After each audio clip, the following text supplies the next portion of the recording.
Hello friends, welcome back to our channel రుచులు పైనాలు. మనం మన వంగ చేనుకి వచ్చేసేసాము. మా మామయ్యని అడిగి వంగ చేను ముచ్చట్లను తెలుసుకుందాము. హాయ్ మామయ్య. హాయ్ మామయ్య, మన వంగ చెట్లు వేసి ఎన్ని రోజులు అవుతుంది? 2 నెలలు అవుతుంది. 2 నెలలకి మన వంగ చెట్లు ఎంత చక్కగా పెరిగాయో. ఫ్రెండ్స్, మనకి వంగ చెట్టుకి చాలా మంచిగా పూలు అనేవి వస్తున్నాయి. ఒకసారి మీరు అబ్జర్వ్ చేయండి. ఈ పూల నుంచి మనకి వీటిని పూత అంటారా, పూలు అంటారా?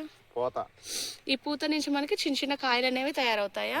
చిన్న చిన్న కాయ నుంచి పెద్ద కాయ అవుతుంది. ఓకే. పొలానికి నీళ్ళు వేస్తున్నాం. పొలానికి నీళ్ళు వస్తున్నాయి. ఫ్రెండ్స్, మనము చక్కగా రైతు బజార్కి వెళ్ళామా, కూరగాయలు కొనుక్కున్నామా, తెచ్చుకున్నామా, వండుకున్నామా, తిన్నామా అని అన్నట్టుగానే ఉంటుంది.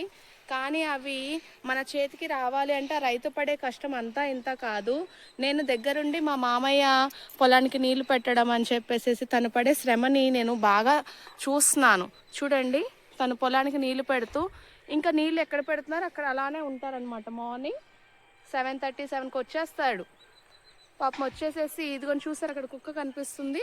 ఇలా కుక్కలు కానీ లేకపోతే ఏమైనా యానిమల్స్ వస్తాయి కదా, వాటి కోసం అని చెప్పేసి వాటి నుండి ఈ మొక్కల్ని కాపాడడానికి మా మామయ్య ముందు వచ్చి ఈవినింగ్ నైట్ వరకు కూడా ఇక్కడే ఉంటున్నాడు పాపం.